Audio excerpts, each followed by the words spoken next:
Ever felt that someone is not being quite upfront with you, but you're not really sure?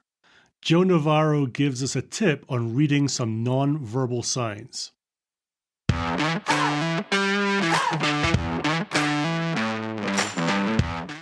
Welcome to the Bite Size Sales Podcast, where we believe that sales is the most important team in a B2B company, that the sales team deserves great sales skills training, but usually doesn't get it, and that taking bite-sized steps each day to get better at your craft is the best way to improve results.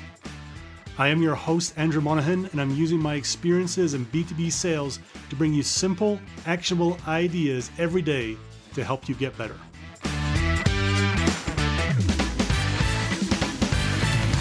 Welcome to episode 33 of the Bite Size Sales Podcast. And if you were on Thanksgiving break, welcome back. Ready to go for the push to the end of the quarter, end of the year.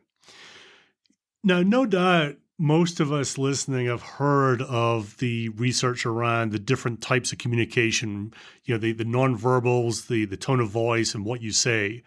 And, I think all the research kind of points towards over half of what you communicate comes from your body language or nonverbal things. And I often thought about this and think that those who do all their selling on the phone, I have the utmost respect for what they do because they just don't get the chance to sit there in front of someone, read what they're doing, display their own body language and then build rapport that way. And we do ask a lot of inside sales organizations to make up in volume without having the ability to execute perfectly because of they're hampered a little bit because they don't get to read the body language.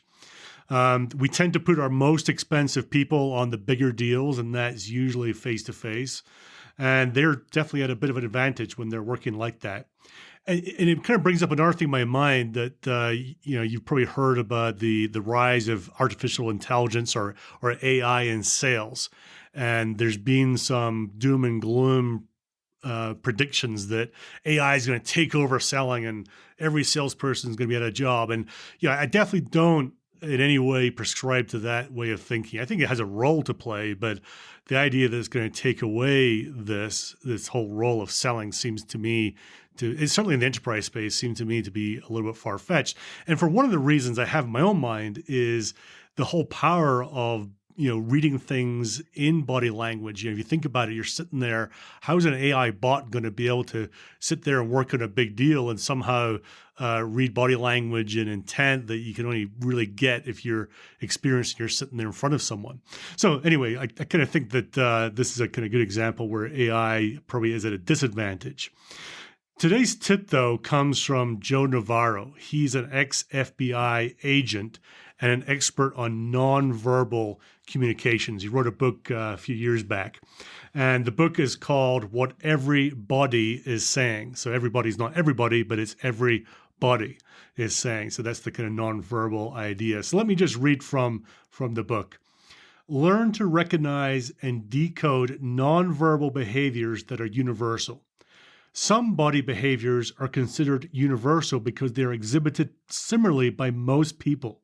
For instance, when people press their lips together in a manner that seems to make them disappear, it is a clear and common sign that they are troubled and something is wrong. The more of these universal nonverbals you can recognize and accurately interpret, the more effective you will be in assessing the thoughts, feelings, and intentions of those around you. Universal tells of the lips were very helpful to me during a consulting assignment with a British shipping company. My British client had asked me to sit through their contract negotiations with a huge multinational corporation that would be outfitting their vessels. I agreed and suggested that the proposed contract be presented point by point, with agreement being reached on each item before moving forward. That way, I could more closely watch the corporate negotiator for any nonverbals that might reveal helpful information to my client. I'll pass you a note if I spot something that needs your attention, I told my client, and then settled back to watch the parties review the contract clause by clause. I didn't have long to wait before I saw an important tell. When a clause detailing the outfitting of a specific part of the vessel was read, a construction phase involving millions of dollars, the chief negotiator from the multinational corporation pursed his lips, a clear indication that something in this part of the contract was not to his liking. I passed a note to my client warning them that this particular clause in the contract was contentious or problematical and should be revisited and discussed thoroughly while we are all still together. By confronting the issue then and there and focusing on the details of the clause in question, the two negotiators were able to hammer out an agreement face to face, which ended up saving my client $13.5 million. The regulator's nonverbal signal of displeasure was the key evidence needed to spot a specific problem and deal with it immediately and effectively. So that's read straight from the book and calls out this idea of the pursing of the lips. And I think I know what you mean. You know what I mean, right? We kind of bring them together and kind of stressful way to kind of hold your lips. To me, just an aside, this also highlights the power of negotiating and working in teams on these big deals. And we've talked about that in a previous episode, the real value in having assigned roles during a negotiation or even during selling and be able to have someone have the time and the wherewithal to start reading these things such as nonverbals or what's going on in the room beyond what's being said. So action item from this is practice watching people's lips. Do it anywhere you can. Watch conversations in the office, watch conversations in line at the coffee shop, somewhere where people are interacting. If you can, over the holiday period, this is a tip for you, is if you're ever in kind of family board games or you're playing cards or whatever, that's a great environment, right? Where, people are kind of playing a game, as it were, and you can start seeing how they're reacting to whatever's happening in front of them. Look for people that start pursing their lips and you get a sense that something's causing them to be uncomfortable.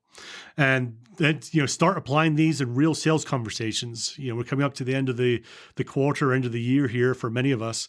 And as you're doing your negotiation and you're sitting in front of people, look out for the pursed lips and be ready to call it out and say, I noticed perhaps there's something about this clause that's making you uncomfortable. Is there something we need to talk about? And, call it out and put it on the table. So that's the action. Start practicing and start using it in sales situations.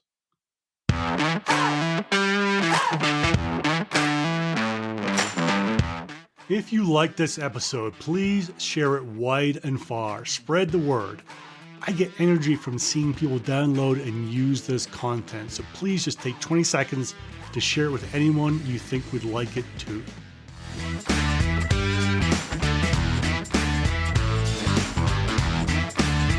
This episode is sponsored by Unstoppable.do.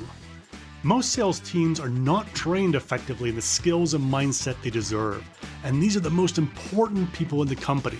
It's no wonder that only about 50% of reps make quota every year. Unstoppable is a service that helps sellers and leaders get great at the skills and mindset they need without taking time out of the field. It exists because if the sales team has the right skills and mindset, they thrive. They are confident and they perform much better. Find out more and even get a free sales book at bitesizesales.com.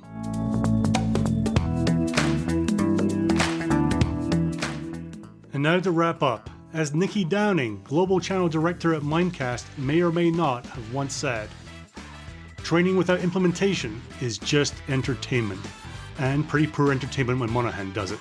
So make sure you take action on what you learn and keep getting better every day. This world does not need more sales BS, so don't create any more. Be great at the fundamentals, be honest, be real, be yourself, just do not BS. And finally, I'm signing off as the great Joe Sexton would by saying, gone to sell.